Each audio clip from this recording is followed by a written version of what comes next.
Bismillahirrahmanirrahim. Assalamualaikum warahmatullahi wabarakatuh. Bismillah, alhamdulillah, wassalatu wassalamu ala habibillah Sayyidina Muhammad ibn Abdillah wa ala alihi wa sahbihi wa mawalah.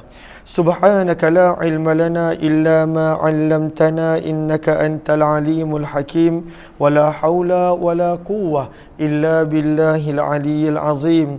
Allahumma rabbi shrah lana sudurana wa yassir lana umurana wahlul 'uqdatam min alsinatina yafqahu aqwalana. Allahumma fakkihna fid din wa 'allimna at-ta'wil bi rahmatika ya rabbal alamin wahdina sawa'as sabil ya arhamar rahimin. Lalu alhamdulillah kita nak sambung lagi sedikit pembacaan daripada kitab hadis yang telah disusun oleh Imam Tirmizi rahimahullahu taala daripada kitab Sunan Imam Tirmizi, yang mana pada bab yang sebelum ini kita telah membicarakan berkenaan tentang menggunakan lafaz umrah. Umrah ini bermaksud memberi rumah kepada seseorang untuk digunakan sepanjang umur dia. Lalu adakah ketika mana dia meninggal dunia dia kena pulangkan balik ataupun menjadi harta pusaka? Bergantung kepada lafaz yang digunakan. Kalaulah digunakan sekadar untuk kamu, maka dia kena pulangkan balik. Kalaulah digunakan untuk kamu dan keluarga, maka dia akan berubah menjadi harta pusaka bila orang tersebut telah meninggal dunia. Sekarang ini dibawakan lafaz yang lain. Tadi adalah umrah, ain mim ra alif maksurah. Sekarang ini digunakan perkataan ar-ruqbah, ra qaf ba dengan alif maksurah. Apakah maksud ar-ruqbah? Lihat kepada Sahara. Lihat kepada Sahara pada baris yang ke Allahumma salli ala sayyidina Muhammad, pada baris yang ketiga daripada bawah. Maka ar-rukbah apakah maksud dia? Hukmuha hukmul umrah. Ianya pada waktu itu adalah sama seperti mana umrah di sisi Imam Syafi'i dan Imam Ahmad rahimahullahu taala. Imam Malik dan Imam Abu Hanifah berkata batil, tidak boleh menggunakan perkataan rukbah. Maka apakah rukbah? Wahya an yakula syakhsun li akhar. Ada seorang ini dia ada rumah, dan pada waktu itu dia menggunakan perkataan rukbah. Contohnya dia kata arqabtuka hadhihi dar. Aku raqabah ni bermaksud menunggu. Arqabtuka hadhihi dar. Aku menunggu sampai kamu mati untuk dapatkan balik rumah ini. Itu maksud dia. Maksudnya selagi mana kau hidup, kau gunakan rumah ini. Ataupun pada waktu itu, hiyalaka rukbah. Rumah ini adalah milik kamu selagi mana engkau hidup. Au hiyalaka hayatuk. Ataupun rumah ini milik kamu selagi mana hayat kamu. Dan sebagainya. Maka pada waktu itu, ianya adalah tak boleh mengikut pandangan Imam Abu Hanifah, Imam Malik. Imam Syafi'i kata boleh, tak ada masalah. Sama akad seperti mana menggunakan lafaz umrah. Umrah dan uqbah, kedua-dua rukbah. Kata Imam Syafi'i, kedua-duanya boleh. Cuma sebahagian ulama kata tak boleh menggunakan perkataan rukbah. Jelas ke jelas? Jom kita lihat riwayat 1338. Tapi zaman kita pun ada kadang-kala, Masya Allah, ada orang dia bagi untuk tinggal pelajar tahfiz dekat rumah dia sampailah dia meninggal dunia. Pun satu yang baik, Masya Allah. Walaupun dia tak wakafkan, tapi dia bagi guna tanpa mengambil sewa dan sebagainya. Maka selagi mana hidup, boleh guna. Bila dah meninggal dunia, maka pulangkan balik. Maka ini adalah umrah dan uqbah. Riwayat 1334. Wa bihi ilaihi qala hadatsana Ahmad bin Mani'in qala hadatsana Hushaimun an Dawud bin Abi Hind dan an Abi Zubair an Jabir radhiyallahu anhu. Daripada Jabir radhiyallahu taala beliau berkata, baginda Nabi sallallahu alaihi wasallam telah bersabda, al-umrah jaizatun li ahliha. Umrah adalah boleh untuk ahli keluarganya. Warukbah, dan rukbah juga jaizatun adalah boleh li ahliha untuk ahli keluarganya. Maka rukbah lihat kepada syaikha pada baris yang pertama, walil rukbah suratan, ada dua keadaan untuk rukbah. Yang pertama, an yakula hadha syai' laka ma ishta, selagi mana kau hidup kau boleh gunakan rumah ini. Yang kedua, inna hadha syai' laka in mutu qabla, ini akan menjadi milik kamu sepenuhnya kalaulah aku sebagai tuan rumah mati dulu. Fa in mutta qabli, tapi kalaulah engkau mati sewaktu aku masih hidup, fahiyali, maka pada waktu itu kena pulangkan balik. Dua-dua boleh. Maka pada waktu itu ada dua keadaan rukbah. Maka kalaulah contohnya saya ada rumah, saya bagi kepada adik saya dengan lafaz rukbah. Lalu saya kata, Ibrahim, kalaulah aku mati dulu, rumah ni milik kau. Tapi kalau kau mati dulu, pulangkan balik.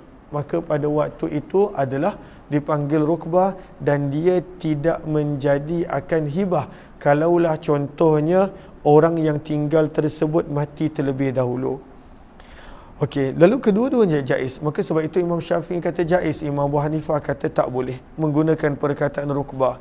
Hadis ini adalah hadis yang hasan dan sungguh raqabah ni bermaksud menunggu. Kenapa pada waktu tu dimaksud menunggu? Sebab masing-masing menunggu siapa mati dulu. Itu yang dipanggil ar-rukbah. Dan hadis ini telah diriwayatkan sebahagian mereka daripada Abu Zubair, daripada Jabir secara mauquf. Mauquf maksudnya tidak sampai kepada Nabi SAW. Dan beramal pada hadis ini di sisi sebahagian ahli ilmu daripada kalangan sahabat Nabi dan selain mereka, anna rukbah, sesungguhnya rukbah jaizatun, adalah boleh, sama seperti mana menggunakan akad umrah. Dan inilah pandangan Imam Ahmad dan Ishaq, termasuklah Imam Syafi'i. Wa farraqa, dan telah membezakan sebahagian ahli ilmu daripada kalangan ulama Kufah dan selain mereka di antara akad umrah dan rukbah. Maka mereka mengatakan boleh untuk akad umrah, namun tidak boleh untuk akad rukbah. Wa tafsiru rukbah, dan apakah maksud daripada hadis tadi rukbah? An yakula, bahawa berkata seseorang itu, hadza syai'u, perkara ini, laka, untuk kamu, ma'ishta, selagi mana kamu hidup. Fa in mutta qabli, kalaulah kau mati dulu sebelum aku, fahiya raji'atun ilayya, maka benda ni perlu dipulangkan balik kepadaku. Tapi kalaulah aku mati dulu, engkau boleh simpan dan tak perlu pulang. Dan berkata Imam Ahmad dan Imam Ishaq, ar-rukbah, sebenarnya rukbah adalah seperti umrah, wahia liman u'tiyaha, dan ianya adalah milik kepada siapa yang telah diberikan, wala tarji'u ilal awal, dan dia tidak kembali semula pemilikan tadi kepada pemilik yang pertama. Itu pandangan Imam Ahmad. Bagi Imam Ahmad, umrah dan rukbah, kedua-dua keadaan menjadi pemilik orang yang kita bagi tinggal tadi, tapi tak kembali kepada pemilik yang awal. Imam Syafi'i membezakan, ada keadaan pulang kembali, ada keadaan boleh kekal menjadi hak milik orang tersebut. Bab yang ke-17, bab ma dzukira, bab pada hadis yang disebutkan daripada Nabi SAW fi sulhi, berkenaan tentang mendamaikan di antara manusia. Perlu untuk mendamaikan di antara manusia. Riwayat 1335. Wa bi ilahi qala hadatsana al-Hasan bin Ali al-Khallal qala hadatsana Abu Amir al-Aqdi qala hadatsana Katsir bin Abdullah bin Amr bin Auf al-Muzani an abihi an jaddihi radhiyallahu anhu anna Rasulullah sallallahu alaihi wasallam, sesungguhnya baginda Nabi sallallahu alaihi wasallam telah bersabda, as-sulhu, mendamaikan adalah harus di antara orang Islam, kecuali sulhan, perdamaian, harama, yang pada waktu itu mengharamkan sesuatu yang telah halal. Benda tu halal, tapi dia buat pendamaian. Okey, tak apalah, Allahumma salli ala sayyidina Muhammad, benda ni kita kata tak boleh contohnya. Maka itu pendamaian yang tak boleh. Benda yang halal tak boleh diharamkan. Benda yang halal tak boleh diharamkan. Contohnya, pada waktu itu Allahumma salli ala sayyidina Muhammad, seseorang itu Allahumma salli ala sayyidina Muhammad, dia apa contohnya? Dia pada waktu itu berdamai. Okey, berdamai dengan pada waktu itu tak boleh masuk ke negeri yang tertentu. Ini dia punya perdamaian. Okey, kita berdamai tapi kau tak boleh masuk, contohnya section 13. Aku tak nak nampak kau sini. Maka itu tak boleh. Sebab benda yang halal tidak boleh untuk diharamkan. Ataupun contoh yang lain, yang mana apa-apa situasi yang mana berdamai, tapi benda yang boleh tak bolehkan, diharamkan, maka itu tidak boleh. Au ahalla harama, ataupun perdamaian itu menghalalkan yang haram, maka itu pun perdamaian yang pada waktu itu adalah ditolak. Contohnya kita boleh lihat qawata pada baris yang pertama. Apakah contohnya? Contohnya pada waktu itu orang tu berhutang, contohnya RM1,000. RM1,000. Okeylah, aku berdamai, kau dah bayar lambat, berdamai. Tapi sekarang ni kau kena bayar RM1,500. Maka itu riba. Mana boleh begitu? Pinjam RM1,000 tapi bayar RM1,500. Maka pada waktu itu tak boleh. Menghalalkan yang haram pun tak boleh. Wal muslimuna ala syurutihim, dan setiap orang Islam boleh menentukan syarat-syarat mereka. Boleh menentukan syarat mereka, kecuali syarat-syarat yang mengharamkan yang halal atau menghalalkan yang haram. Hadis ini adalah hadis yang hasan sahih. Bab yang ke-18, maka ini berkenaan tentang mendamaikan. Mendamai itu bagus, tapi jangan sampai menghalalkan yang haram ataupun mengharamkan yang halal. Begitu juga terma-terma dan syarat-syarat yang ada. Bab yang ke-18, babu majaa, bab pada hadis yang telah datang fir rajul, berkenaan tentang seseorang yada'u, yang meletakkan ala haiti jarihi, pada tembok jirannya, khashaban pada waktu itu kayu. Lalu kan kadang-kadang hidup berjiran ini pada waktu itu ada sedikit sebanyak berlaku perkara yang tidak diingini. Maka orang dulu rumah mereka diperbuat daripada tanah. Maka ketika mana jiran dia mungkin pada waktu itu nak renovate, ataupun pada waktu itu nak menumpang kayu dan sebagainya, maka Nabi kata izinkanlah, benarkanlah. Maka ini maksudnya berkenaan tentang seseorang yang meletakkan di atas dinding jirannya khashabah, kayu, sama ada kayu untuk kegunaan yang tertentu ataupun sebagainya.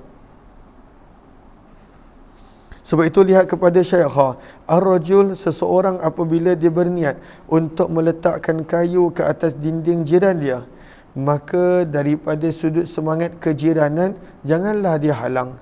Wa in mana'a, tapi kalaulah dia halang, falahu dzalik, itu adalah hak dia, kerana itu adalah rumah dia. Maka pada waktu itu terpulang. Kalaulah dia tak dihalang, maka pada waktu itu tidaklah berdosa, itu adalah hak dia. Cuma Nabi sarankan jangan halang. Dan orang pun yang jiran lagi seorang ni pun dia kena ambillah berat. Jangan pada waktu itu tak ambil peduli tentang hak jiran tetangga sehingga over dan menyakiti hati jiran dan sebagainya. Bab yang ke-18, riwayat 1336.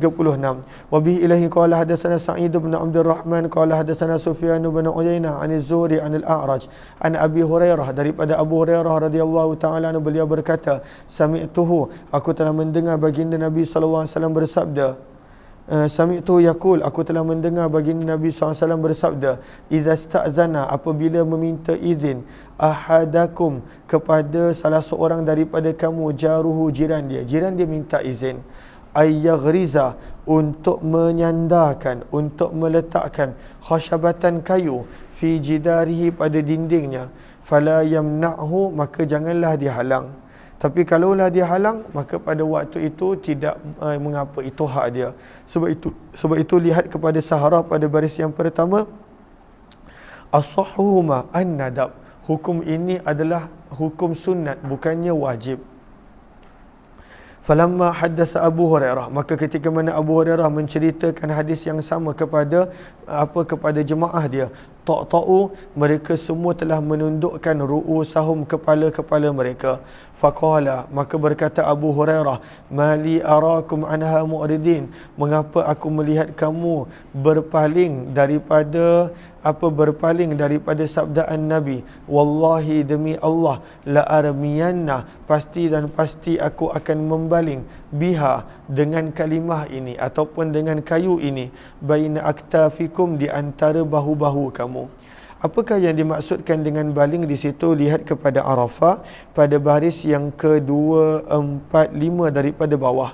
Yang maksudnya la armiyan nabiha, satu, aibil kalimah, aku akan tetap cakap walaupun kamu tak suka. Yang kedua, khasyabah, aku akan baling kayu-kayu yang sama ini kepada kamu apabila kamu menundukkan kepala, menggambarkan tak setuju dengan sabdaan Nabi SAW yang mulia. Jelas ke jelas? Okey, itu ada dua makna. Gariskan Arafah tadi. Dan di dalam bab ini ada juga riwayat daripada Abdullah bin Abbas, Mujamma' bin Jariyah radhiyallahu anhum. Hadis Abu Hurairah adalah hadis yang hasan sahih dan beramal pada hadis ini di sisi sebahagian ahli ilmu, dan inilah pandangan Imam Syafi'i. Dan diriwayatkan daripada sebahagian ahli ilmu, di antara mereka Imam Malik bin Anas, mereka berkata, lahu, bagi tuan rumah, ayyamna'a, boleh untuk menghalang jirannya daripada meletakkan sebarang kayu pada dindingnya. Namun pendapat yang pertama pada waktu itu adalah asah. Maka sebenarnya sama je pendapat Imam Syafi'i dan Imam Malik. Sebab itu lihat kepada Arafah pada baris yang kedua daripada bawah, la'alla qawlu Syafi'i diyanatan. Imam Syafi'i pada waktu itu suruh untuk izinkan daripada sudut agama itu yang terbaik. Namun Imam Malik mengatakan boleh untuk menghalang qadaan daripada sudut kalaulah dibawa kes kepada hakim, maka hakim pada waktu itu akan membenarkan untuk menghalang dan sebagainya. Maka itu sebenarnya sama pendapat Imam Syafi'i dan Imam Malik bin Anas. Bab yang ke-19, bab maja'a, bab pada hadis yang telah datang sesungguhnya al-yamina, sumpah, ala ma yusaddiquhu sahibuh, pada apa yang dibenarkan oleh sahabatnya. Contoh, banyak orang ketika mana dia pergi ke mahkamah untuk bersumpah, dia pada waktu itu bersumpah dengan niat yang berbeza. Contoh, pada waktu itu yang mendakwa, pada waktu itu permasalahan berkenaan tentang tanah, sesuatu tanah. Dan sekarang ni hakim minta kepada orang ini untuk bersumpah bahawa tanah ini milik dia, contohnya, bukan milik pendakwa. Maka pada waktu tu dia bersumpah dan dia buat tauriah, dia sembunyikan. Pada ketika mana dia gunakan perkataan yang ada double meaning, yang ada dua makna, dan dia sebenarnya maksudkan tanah yang lain, bukan tanah itu, maka tak boleh macam tu. Tak boleh macam tu. Dalam sumpah sabda Nabi mesti mengikuti apa yang disepakati oleh pendakwa dan hakim. Dia tak boleh nak cuba pesong lari dan pasang niat yang lain, menggunakan perkataan yang ada double meaning, maka tak boleh. Pada waktu itu dia berdosa kalau dia buat begitu. Bab yang ke-19. Okey.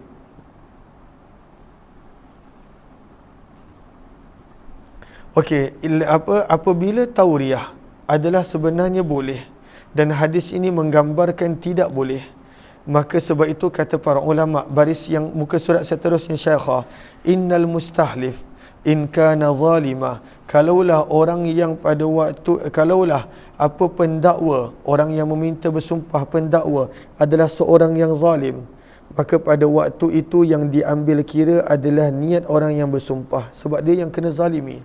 Wa tasihut tauriyah, dan dia boleh pada waktu itu untuk bertauriyah dalam sumpahnya. Wa in kana al-mustalif mazluma, kalaulah pendakwa pada waktu itu adalah orang yang kena zalimi, yang bersumpah ni adalah penzalim, maka niat yang diambil kira adalah niat orang yang pertama. Wala tasihu tauriyah, dan tidak boleh tauriyah. Jelas ke jelas? Okey. Jelas ke jelas ni? Okey, riwayat 1337. Wabi ilahi qala hadatsana Qutaibah wa Ahmad bin Mani'in wa al-ma'na wahid. Kedua-dua perawi maknanya adalah lebih kurang sama. Qala hadatsana Husyaimun an Abdullah bin Abi Salih an abihi an Abi Hurairah, daripada Abu Hurairah radhiyallahu ta'ala, beliau berkata, baginda Nabi SAW telah bersabda, al-yaminu, sumpah, ala ma yusaddiquka bihi sahibuka, adalah berdasarkan apa yang telah dibenarkan dengannya akan teman kamu. Maksudnya niat mustahlif, bukannya niat orang yang bersumpah. Hadis ini adalah hadis yang hasan gharib, kami tidak mengetahuinya kecuali daripada periwayatan Husain daripada Abdullah bin Abi Salih, dan Abdullah beliau adalah adik-beradik dengan Suhail bin Abi Salih, dan beramal pada hadis ini di sisi sebahagian ahli ilmu, dan inilah pandangan Imam Ahmad dan Ishaq, dan diriwayatkan daripada Ibrahim An-Nakha'i di mana beliau berkata, idza kana al-mustahlif, apabila apabila orang yang meminta bersumpah itu adalah penzalim, maka boleh diambil kira niat orang yang bersumpah. Wa in kana al-mustahlif, jika orang yang meminta sumpah itu pendakwa adalah orang yang kena aniaya, faniyatu, maka diambil kira hanyalah niat orang yang meminta sumpah tadi, bukannya niat orang yang bersumpah. Apa maksud mustahlif? Pendakwa, orang yang meminta sumpah. Apa maksud halif? Orang yang bersumpah. Jelas ke jelas? Bab yang ke-20. Bab majaa, bab pada hadis yang telah datang berkenaan tentang pembinaan jalan. Idza ikhtulifa, apabila berbeza pendapat, kam yuj'al, berapakah kadar besar jalan, lebar jalan yang perlu dibuat. Maka dalam hadis Nabi ajar, kalaulah berselisih nak buat jalan berapa besar, maka minimalnya adalah 7 hasta. Adalah 7 hasta. Babu majaa, ini kalau berlaku pertengkaran. Kalau tak berlaku pertengkaran, maka pada waktu itu tidak ada masalah untuk bina berapa besar. Lihat kepada Sahara pada baris yang terakhir. Hadza muradul hadis. Amma idza wajadna tariqan masluka wa huwa akthar min 7 azruq. Kalaulah ada jalan yang lebih besar daripada 7 hasta, maka tidak ada seorang pun yang boleh untuk memecahkan ataupun pada waktu itu menguasai jalan tersebut. Sekurang-kurangnya adalah 7 hasta, sabda Nabi SAW. Riwayat 1338. Wabi ilaihi qala hadatsana Abu Quraib bin qala hadatsana Waqi'un 'anil Musannab bin Sa'id ad-Dubai an Qatadah an Bashir bin Nahik an Abi Hurairah, daripada Abu Hurairah radhiyallahu ta'ala, beliau berkata, baginda Nabi SAW bersabda, ij'alu, jadikanlah jalan kamu lebarnya sebanyak 7 hasta. Ini bila berlaku perbezaan pendapat nak bina berapa besar, maka Nabi kata bina 7 hasta. Kalaulah ada yang sepakat kata kurang, maka bina kurang. Kalau kata lebih, maka bina lebih. Riwayat 1339. Wa bi ilaihi qala hadatsana Muhammad bin Bashar qala hadatsana Yahya bin Sa'id qala hadatsana Musannab bin Sa'id an Qatadah an Bushair bin Ka'ab al-Adawi an Abi Hurairah, daripada Abu Hurairah radhiyallahu ta'ala, beliau berkata, baginda Nabi SAW bersabda, idza tasyajartum, ini menguatkan, apabila kamu bertengkar fi tariq, berkenaan tentang pembinaan jalan, faj'aluhu, maka jadikanlah ia lebarnya 7 azruq, sebanyak 7 hasta. Wa hadza as-sahih, dan hadis ini lebih sahih daripada riwayat Waqi'. Dan dalam bab ini ada juga riwayat daripada Abdullah bin Abbas. Hadis Bushair bin Ka'ab daripada Abu Hurairah adalah hadis yang hasan sahih, dan sungguh telah meriwayatkan sebahagian mereka daripada Qatadah, daripada Bashir bin Nahik, daripada Abu Hurairah, namun riwayat yang seumpama itu tidaklah mahfuz. Bab yang ke-21. Bab majaa, bab pada hadis yang telah datang fi takhyiril ghulam, bahawa anak akan diberi pilihan untuk memilih di antara kedua ibu ayahnya, izaftaraka, apabila mereka berdua bercerai. Apabila bercerai, nanti kita akan baca yang mana kata Imam Tirmizi, sampai usia 7 tahun duduk dengan mak. Lepas 7 tahun, maka anak tersebut akan diberikan pilihan nak duduk dengan ayah ataupun mak. Riwayat 1340. Wabi ilaihi qala hadatsana Nasr bin Ali qala hadatsana Sufyan an Ziyad bin Sa'ad an Hilal bin Abi Maimunah Ats-Tsalabi an Abi Maimunah an Abi Hurairah radhiyallahu anhu, daripada Abu Hurairah radhiyallahu taala anhu, sesungguhnya baginda Nabi sallallahu alaihi wasallam khayyara, telah memberikan pilihan gulaman kepada kanak-kanak untuk memilih di antara ibu dan ayahnya. Kata para ulama pada Sahara, la'alla hadha sabi, mungkin kanak-kanak ini telah sampai usia tamyiz, iaitu lebih kurang 7 tahun.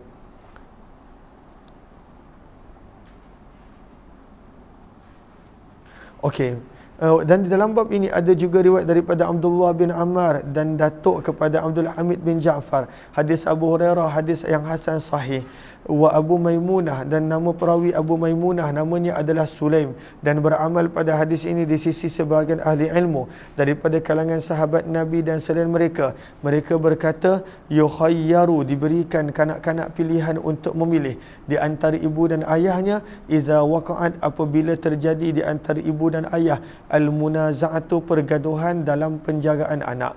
Dan inilah pandangan Imam Ahmad dan Ishaq. Mereka berdua berkata, maka nal waladu, selagi mana anak tersebut masih kecil, fal ummu, maka ibu yang lebih berhak jaga. Fa idza balagal gulam, bila anak telah tiba usia 7 tahun, khuyyira, akan diberikan pilihan untuk anak pilih antara mak dan ayah. Dan Hilal bin Abu Maimunah adalah Hilal bin Ali bin Usamah rahimahullah, dan beliau adalah Madani, dan sungguh telah meriwayatkan daripadanya Yahya bin Abi Kathir dan Malik bin Anas serta Fulayh bin Sulaiman rahimahumullahu ta'ala. Bab yang ke-22, bab majaa, bab pada hadis yang telah datang, annal walida, sesungguhnya seorang ayah, ya'khudhu, boleh mengambil daripada harta anaknya. Ayah pada waktu tu boleh ambil daripada harta anak. Cuma zaman kita pada waktu tu anak kadang-kadang salah faham. Kenapa dia perlu pada waktu tu nak bagi pada ayah? Kenapa ayah boleh ambil harta dia? Yalah, pada waktu tu kita jadi sampai tahap sekarang pun pada waktu itu kerana pengorbanan ayah kita. Walaupun kita kata tak ada pengorbanan pun, tapi pada waktu itu tetap Allah pilih mereka untuk menjadi ibu bapa dan juga ayah kita. Maka ayah boleh ambil daripada duit anak dia. Riwayat yang ke-22. Lihat kepada Arafah pada baris yang keempat. Wa tafsil, di sini ada penerangan, penjelasan bahawa yang boleh ambil adalah daripada harta yang boleh berpindah-pindah, bukannya daripada tanah bangunan yang tidak boleh dipindah. Allahumma salli ala sayyidina Muhammad. Okey, jom kita baca riwayat. وبه إليه قال حدثنا أحمد بن منيع قال حدثنا يحيى بن زكريا بن أبي زائدة قال حدثنا الأعمش عن أمارة بن عمير عن عمته عن عائشة رضي الله عنها قالت, daripada Aisyah radhiyallahu taala anha, beliau berkata, baginda Nabi SAW telah bersabda, inna atyaba, sesungguhnya sebaik-baik ma akaltum, apa yang kamu makan, min kasbikum, adalah daripada usaha kamu sendiri. Wa inna auladikum, dan sesungguhnya anak kamu, min kasbikum, termasuk daripada usaha kamu sendiri. Maka boleh ambil daripada waktu itu sesuatu yang anak ada. Sebab itu lihat kepada Sahara pada baris yang terakhir. Wa fihi dalilun, di sini kata para ulama adanya dalil ala wujubi, bahawa wajib untuk memberi nafkah kepada ayah, terhadap memberi nafkah kepada ayah ketika mana ayah betul-betul berada dalam keperluan dan kita pun ada lebihan harta. Pada waktu tu tak rugi pun kalaulah kita bagi apa yang kita mampu untuk ibu ayah kita, bahkan lebih barakah insya-Allah. Okey, dan di dalam bab ini ada juga riwayat daripada Jabir dan Abdullah bin Ammar. Hadis ini adalah hadis yang hasan dan sungguh telah meriwayatkan sebahagian mereka hadis ini daripada Umarah bin Umair, daripada ibunya, daripada Ummul Mukminin Aisyah radhiyallahu anha.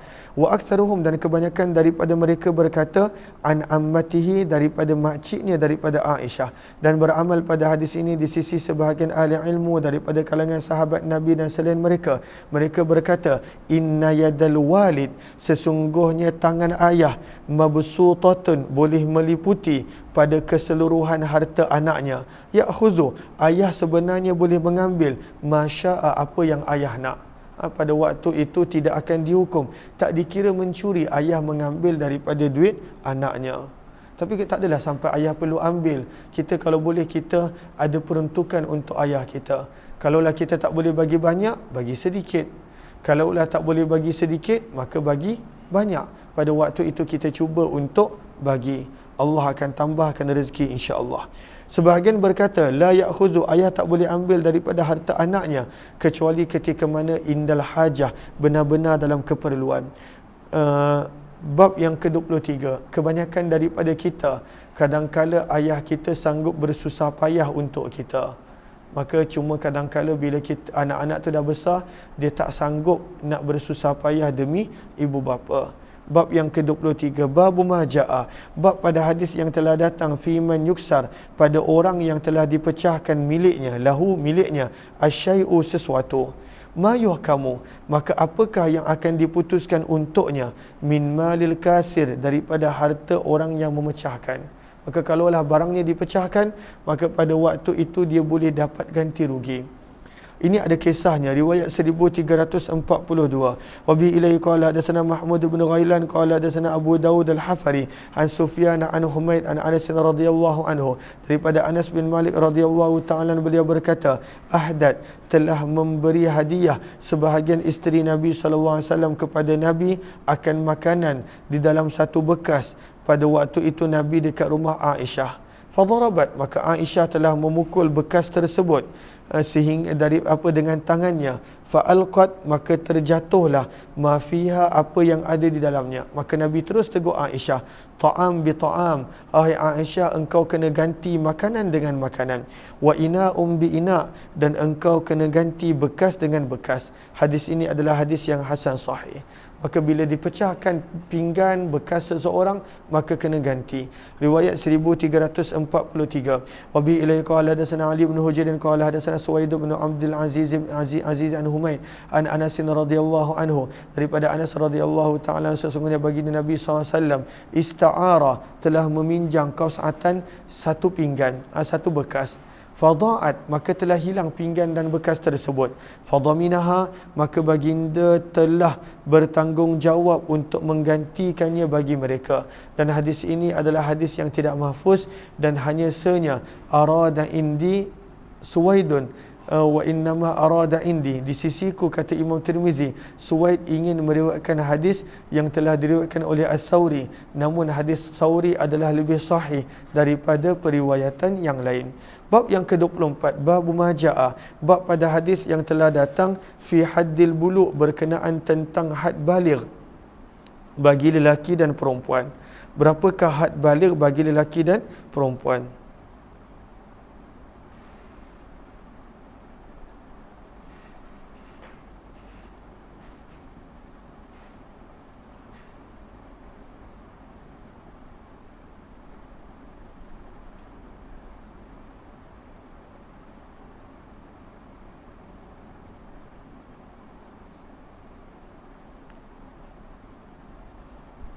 Bab berkenaan tentang had baligh bagi lelaki dan perempuan. Lalu dalam mazhab Syafi'i, pada waktu itu ada beberapa tanda baligh. Kalaulah mimpi untuk lelaki dan perempuan, baligh. Datang haid untuk yang berusia 9 tahun takribi secara anggaran dan ke atas, baligh. Kemudian keluarnya air mani, maka pada waktu itu baligh. Dan kalaulah tak keluar air mani dan pada waktu tu cukup usia 15 tahun, maka ataupun tak mimpi, maka menjadi baligh. Maka ini berkenaan tentang usia 15 tahun, yang mana dalil yang dibawa. Maka riwayat 1344, wa bi ilaihi qala hadatsana Muhammad bin Wazir al-Wasiti qala hadatsana Ishaq bin Yusuf al-Azraq an Sufyan an Ubaidillah bin Umar an-Nafi' an ibn Umar radhiyallahu anhuma, daripada Abdullah bin Umar radhiyallahu ta'ala anhuma, beliau berkata, uridtu telah dipersembahkan daku kepada Nabi fi jaishin, dalam pembarisan tentera. Dia nak ikut dalam peperangan. Apakah peperangan ini? Boleh gariskan Sahara, inilah peperangan Uhud. Wa ana, dan pada waktu itu usiaku adalah 14 tahun. Falam yaqbalni, Nabi tidak menerima aku. Fa uridtu, kemudian aku telah dipersembahkan lagi kepada Nabi min qabil, pada tahun datang, bukanlah tepat-tepat tahun berikut, tahun mendatang. Dan fi jaishin, dalam pembarisan tentera, dan pada waktu itu usiaku adalah 15 tahun. Faqabilani, maka Nabi telah menerima aku. Maka daripada sini 15 tahun dikira sebagai usia yang baligh kalaulah seseorang itu tidak mimpi, tidak pada waktu itu keluar air mani dan sebagainya untuk kanak-kanak. Berkata Nafi', perawi hadis, maka aku telah menceritakan dengan hadis ini kepada Khalifah Umar bin Abdul Aziz, maka beliau berkata, hadza, inilah haddu, kadar dan had ma bainas saghir, di antara kanak-kanak dan juga remaja. Maksudnya bila 15 tahun dia dah dikira dewasa. Summa kataba, kemudian beliau telah menulis surat kepada gubernur dia, an yufrada, untuk ditetapkan perbelanjaan dan juga untuk ditetapkan di dalam di dalam diwan. Diwan maksudnya pada waktu itu adalah data ketenteraan bila perlu bagi orang yang telah cukup usianya 15 tahun. Bila usia 15 tahun kena daftar dalam diwan. Diwan pada waktu itu adalah nama-nama yang terkumpul bagi lelaki dewasa dan sebagainya.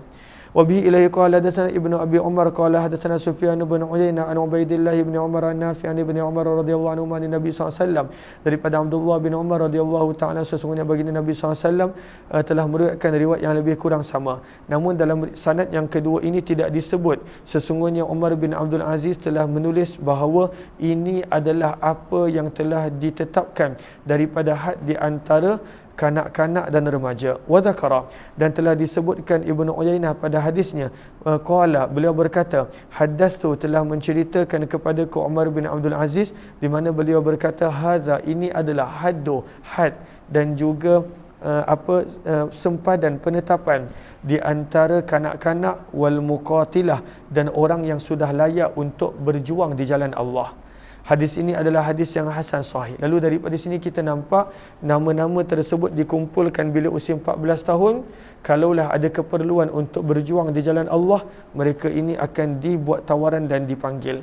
Beramal pada hadis ini di sisi ahli ilmu, dan inilah pandangan Imam Thawri, Abdullah bin Mubarak, Imam Syafi'i, Imam Ahmad dan Ishaq. Yarawna, mereka berpandangan, annal ghulama, bahawa sesungguhnya kanak, idza stakmala, apabila telah sempurna usia 15 tahun, fa hukmuhu hukmur rijal, maka dia telah dikira sebagai seorang lelaki, bukan lagi budak-budak. Wa ini talama, dan kalaulah dia bermimpi sebelum berusia 15 tahun, fa hukmu hukmur rijal, itu pun dikira sebagai baligh. Wa qala Ahmad, telah berkata Imam Ahmad dan Ishaq, lil bulugh, untuk baligh itu ada 3 tanda. Bulugh 15, pada waktu itu sampai usia 15 tahun, ataupun bermimpi, fa illam yu'raf sinnuh, dan kalaulah tidak diketahui usia dan pada waktu itu mimpinya, dia tak tahu berapa usia dia, dan dia pun tak ingat dah mimpi ke tak, maka cara untuk mengenal dia balik, kata Imam Ahmad, fal imbat, maka dengan melihat pada waktu itu adakah bulu ari-arinya telah tumbuh. Bila tumbuh je bulu ari-ari, maka dikira sebagai baligh. Yakni al-anah, iaitu bulu yang ada pada kemaluan. Maka kalau seorang itu bulu kemaluan dia tumbuh, maka kata Imam Ahmad bin Hanbal itu dah dikira baligh. Imam Syafi'i kata tumbuhnya bulu kemaluan tidak dikira sebagai baligh. Dan beramal pada hadis ini, bab yang ke-25, bab majaa, bab pada hadis yang telah datang berkenaan tentang seseorang yang menikahi isteri ayah dia. Maka Nabi tak suka, Nabi perintahkan untuk dibunuh orang yang berkahwin dengan isteri kepada ayah dia. Itu adalah haram, ianya adalah tidak boleh. Riwayat 1345. Wa bi ilai qala hadatsana Abu Sa'id al-Ashajj qala hadatsana Hafs bin Ghiyath an Ash'ath an Adi bin Thabit an al-Bara radhiyallahu anhu, daripada Bara radhiyallahu ta'ala, beliau berkata, marrabi, telah melintasiku pakcikku yang bernama Abu Burdah bin Niyar, dan pada waktu itu beliau membawa bendera. Maka aku pun berkata kepada pakcikku Abu Burdah, aina turidu, pakcik nak pergi mana ni? Maka berkatalah pakcik dia, ba'athani Allah, ba'athani Rasulullah, Nabi SAW telah menghantarku untuk berjumpa dengan seseorang tazawwaja, yang telah bernikah dengan isteri kepada ayahnya, maka hendaklah aku datang jumpa Nabi membawa kepala dia. Tegasan untuk orang yang berkahwin pada waktu itu dengan isteri, bekas isteri kepada ayahnya, maka tak boleh, walaupun muda macam mana sekalipun, tidak boleh. Ianya adalah haram untuk selama-lamanya. Dan di dalam bab ini ada juga riwayat daripada Qurra, hadis Bara adalah hadis yang hasan gharib, dan sungguh telah meriwayatkan Muhammad bin Isa hadis ini daripada Adi bin Thabit, daripada Abdullah bin Yazid, daripada Bara, dan sungguh telah diriwayatkan hadis ini daripada Ash'ath, daripada Adi, daripada Yazid bin Bara, daripada ayahnya, dan diriwayatkan daripada Ash'ath, daripada Adi bin Yazid, daripada Bara, daripada Khalid radhiyallahu anhu, daripada Nabi sallallahu alaihi wasallam. Maka ini sanad-sanad yang pelbagai dan berbeza. Bab yang ke-26, bab majaa, bab pada hadis yang telah datang fir rajulain, berkenaan tentang 2 orang, yakunu ahaduhuma, adalah salah seorang daripada kedua mereka, tanahnya, kebun dia, asfal, berada lebih jauh, minal akhar, daripada teman yang lain, filma, dalam pengaliran air, dalam pemberian air. Maka zaman dulu bila nak bagi air, maka ada mata air, sungai dan sebagainya. Maka bila orang yang paling depan dengan mata air, dia nak bagi air kepada kebun dia, maka dia akan tutup sekejap pada waktu itu kebun tersebut, saluran mata air. Maka air akan masuk kepada kebun dia sampailah penuh kebun dia dengan air, dan kemudian baru dia buka, dan mata air itu pergi kepada orang berikut. Tapi ada seorang ini pada waktu tu dia tak puas hati dengan Zubair ibn al-Awwam. Dia kata jangan tutup, buka aja. Tapi bagaimana Zubair ibn al-Awwam nak beri air kepada tanaman dia? Faham ke faham? Ke tak faham? Faham. Maka pada waktu itu mereka mengadu kepada Nabi SAW. Tapi di sini kita nampak orang ini dia cakap benda yang tak baik kepada Nabi SAW. Lalu riwayat yang ke-1346, wa bi ilaihi qala hadatsana Qutaibah qala hadatsana Laysu an ibn Syihab an Urwata annahu haddatha anna Abdullah bin Zubair, sesungguhnya Abdullah bin Zubair radhiyallahu anhu telah meriwayatkan bahawa ada seorang lelaki daripada Ansar khasama yang telah pada waktu itu bertengkar dengan Zubair ibnu Al-Awwam radhiyallahu taala anhu, ayahnya. Mereka telah bertengkar pada waktu itu dengan ayahnya di sisi Nabi SAW fi syirajil harrah, berkenaan tentang aliran air. Syiraj, apakah syiraj? Lihat kepada Sahara baris yang kedua, masil ma, pada waktu itu aliran air. Dan air ini mengalir daripada mana? Al-Harrah, daripada Harrah. Harrah apa maksud Harrah? Lihat kepada Sahara baris yang kedua, ardun zatu hijarah, apa bumi yang mempunyai tanah yang berbatu hitam, berbatu warna hitam, dipanggil Harrah. Maka air ini datang daripada Harrah. Allati, air tersebut yang digunakan, yaskuna yang digunakan untuk mereka mengairkan, memberi air an-nakhla, kepada kebun kurma. Maka telah berkatalah orang daripada Ansar ini, sarrij al-ma', lepaskanlah air yamurru, untuk mengalir. Padahal Zubair ibn Al-Awwam bukanlah sentiasa, hanya beberapa ketika je, supaya air itu lebih cepat masuk dalam kebun dia, nanti dia lepaskan. Cuma ni orang ni tak puas hati, dia kata lepaskanlah air untuk mengalir, tak payah pada waktu itu nak tahan-tahan.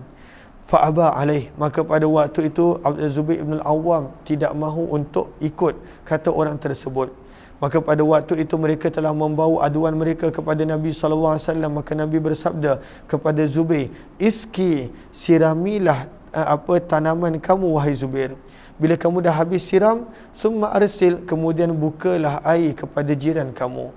Dan itu memang kebiasaan dia, tahan dulu air supaya air yang masuk, yang datang pada waktu itu boleh memenuhi tanaman, dan kemudian baru lepaskan. Maka marahlah pada waktu itu orang Ansar tersebut. Faqala, maka pada waktu itu dia telah berkata, an kana ibna ammatik, adakah engkau buat keputusan macam ni kerana pada waktu itu dia adalah anak kamu wahai Muhammad? Dia biadab dengan Nabi. Fatalawana, maka telah merah padam wajah Nabi SAW. Kemudian baginda bersabda, ya Zubair, wahai Zubair, iski, pada waktu itu berilah air kepada kebun kamu. Summa habisil ma', tahanlah air, jangan dilepaskan. Hatta yarji'a, sehingga kembali air. Ilal jadri, hingga ke tahap dinding, maksudnya sehingga air tersebut penuh pada waktu itu kepada keseluruhan kebun. Dan jangan ambil peduli tentang dia. Maka siapakah orang yang maklumkan kepada Nabi seperti ini? Maka lihat kepada Sahara baris yang ketiga, ada yang kata dia munafik. Ada yang kata dia munafik. Baris bawah dia, wa ammal qawlu bi kaunihi yahudiyan, ada juga mengatakan pada waktu itu dia adalah orang Yahudi dan seumpamanya. Maka turunlah ayat, fala wa rabbika la yu'minun, maka demi Tuhan kamu mereka tak akan beriman, sehingga mereka pada waktu itu yuhakimuka, menjadikan kamu sebagai pemutus bicara pada apa permasalahan yang ada di antara mereka. Thumma la yajidu, kemudian kamu tidak akan mendapati pada diri mereka sebarang keresahan terhadap apa yang baginda Nabi telah putuskan, dan mereka menerima sepenuhnya. Maka Allah kata itu sifat orang beriman, tak boleh pertikaikan keputusan Nabi SAW. Dan Syu'aib bin Abi Hamzah telah meriwayatkan daripada Zuhri, daripada Urwah bin Zubair, daripada Zubair radhiyallahu ta'ala anhu, walam yadhkur, dan mereka tidak menyebutkan padanya daripada Abdullah bin Zubair, dan telah meriwayatkan Abdullah bin Wahab daripada Laith, dan Yunus daripada Zuhri, daripada Urwah, daripada Abdullah bin Zubair, riwayat yang lebih kurang sama. Bab yang ke-27, babu majaa, bab pada hadis yang telah datang, fi man yu'tiku, pada orang yang telah memerdekakan seluruh hambanya sewaktu saat mati, walaysa lahu, dan dia tidak mempunyai harta yang lain selain mereka. Bolehkah macam tu? Berapa je yang dibenarkan ketika mana nak meninggal dunia untuk wasiat? 1/3. Dan baki itu milik waris dan sebagainya, bayar hutang dan sebagainya. Tapi kalaulah pada waktu tu harta dia hanya hamba, dan dia nak sedekahkan semua hamba dia, boleh ke tak? Boleh ke tak? Tak boleh, sebab lebih daripada 1/3. Dia hanya boleh 1/3. Lalu sekarang ni masalah dia macam mana nak kira siapa yang daripada 1/3, sebab semua hamba nak merdeka. Maka di sini Nabi SAW terangkan. Riwayat 1347. Wa bi ilai qala hadatsana Qutaibah qala hadatsana Hammad bin Zaid an Ayyub an Abi Qilab an Abil Mu'allab an Imran bin Husain anna rajulan minal Ansar, seorang lelaki daripada Ansar telah memerdekakan 6 orang hamba miliknya pada waktu nak meninggal dunia. Walam yakul lahu mal, dan dia tidak ada harta yang lain selain daripada hamba-hamba dia. Maka perkara tersebut telah sampai kepada Nabi SAW, maka baginda bersabda kepada mereka dengan teguran yang keras. Maka Nabi bagi teguran yang keras. Apakah teguran yang keras Nabi bagi? Lihat qawata pada baris yang pertama, sabda Nabi, apa qad hamamtu an la usalli alaih. Hampir-hampir aku tak nak solatkan jenazah ni, sabda Nabi sallallahu alaihi wasallam. Maka kenapa Nabi marah sangat? Kenapa Nabi beri teguran yang tegas? Sahara baris yang pertama, karahiyata yaf'aluhu bi fi'lihi wa taghlidha. Nabi tak suka perbuatan tersebut. Kerana bila memerdekakan semua hamba dalam keadaan dia tak ada harta yang lain, maka dia tidak ambil berat tentang bahagian waris. Sepatutnya waris dapat, dan pada waktu tu tak dapat apa-apa. Maka Nabi SAW marah. Kemudian Nabi telah memanggil hamba-hamba yang 6 orang tadi, fajazza'ahum, dan Nabi telah membahagi-bahagikan di antara mereka. Summa aqra'a, kemudian Nabi telah membuat undian di antara mereka. Daripada 6 orang tadi, siapa yang dapat 2 undi khas, maka pada waktu itu dia menjadi merdeka.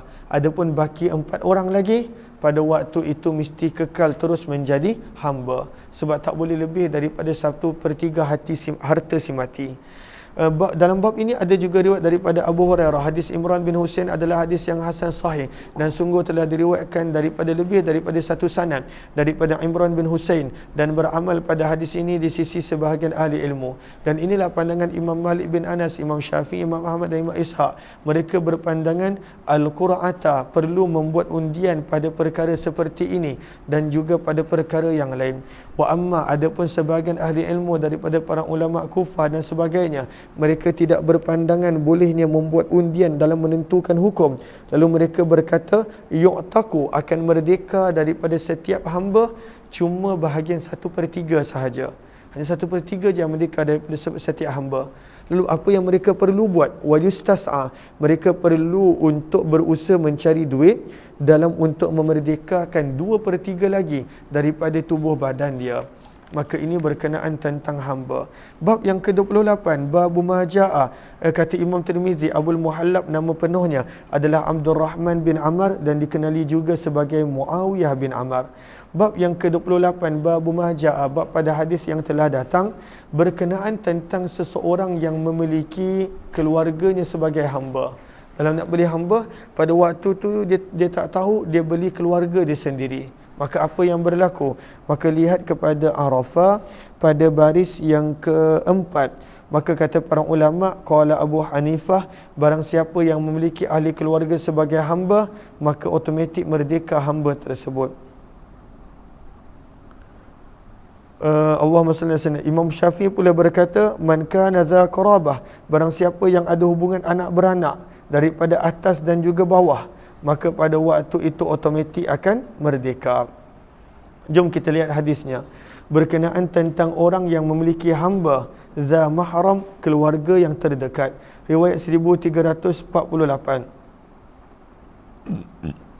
Wa bi ilai qala hadatsana Abdullah bin Muawiyah al-Jumahi qala hadatsana Hammad bin Salamah an Qatadah anil Hasan an Samurah, daripada Samurah bin Jundub radhiyallahu taala, sesungguhnya baginda Nabi SAW telah bersabda, man malaka, barang siapa yang memiliki za rahimin, hamba daripada kalangan keluarga terdekat, fahuwa hurrun, maka hamba tersebut akan menjadi merdeka. Hadis ini kami tidak mengetahui secara sanad kecuali daripada periwayatan Ahmad bin Salamah, dan sungguh telah meriwayatkan sebahagian mereka hadis ini daripada Qatadah, daripada Hasan, daripada Umar radhiyallahu taala anhu. Riwayat lebih kurang sama seperti ini. Riwayat 1349, Nabi ilaihi qala hadatsana Uqbah bin Mukram al-Ammi al-Basri wa ghairu wahidin qalu hadatsana Muhammad bin Makr al-Bursani al-Ansari an Hammad bin Salamah an Qatadah wa Asim al-Ahwal an al-Hasan an Samurah radhiyallahu anhu, daripada Samurah radhiyallahu anhu daripada Nabi SAW, baginda bersabda, man malaka, barang siapa yang memiliki zarahim, keluarga yang terdekat sebagai hambanya, fahuwa hurrun, maka terus merdeka.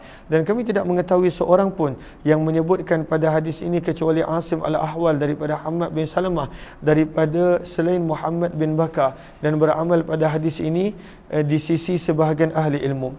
Riwayat 1350, wa qadruya, dan sungguh telah diriwayatkan daripada Abdullah bin Umar daripada Nabi SAW di mana baginda bersabda, man malaka, barang siapa yang memiliki sebagai hamba za rahim mahram, keluarganya yang terdekat, fahuwa hurrun, maka pada waktu itu mereka dia akan menjadi merdeka. Hamba tak dia akan menjadi merdeka. Hadis ini telah diriwayatkan juga oleh Damrah bin Rabi'ah daripada Sufyan Ats-Tsauri daripada Abdullah bin Dinar daripada Abdullah bin Dinar daripada Abdullah bin Umar daripada Nabi sallallahu alaihi wasallam, walam yutaba, dan tidak dikuatkan riwayat Damrah bin Rabi'ah ke atas hadis ini. Dan ini adalah hadis yang salah sebenarnya di sisi ahli ilmu. Bab yang ke-29, babu maja'a, bab pada hadis yang telah datang berkenaan man zara'a, orang yang melakukan cucuk tanam pada tanah milik orang lain tanpa izin. Apa hukum dia? Tanah tu bukan milik dia, dia suka hati dia bercucuk tanam. Maka apa hukum dia? Maka yang ini kita akan sambung nanti pada jam 3 petang insya-Allah. Terima kasih banyak-banyak, kita jumpa semua. Apa yang baik daripada Allah, yang tidak daripada kelemahan diri. Wabillahi taufiq wal hidayah. Assalamualaikum warahmatullahi wabarakatuh. Subhanakallahumma wa bihamdika nasyhadu an la ilaha illa anta subhana rabbika rabbil izzati amma yasifun wa salamun alal mursalin alhamdulillahi rabbil alamin. Terima kasih semua, jumpa lagi insya-Allah.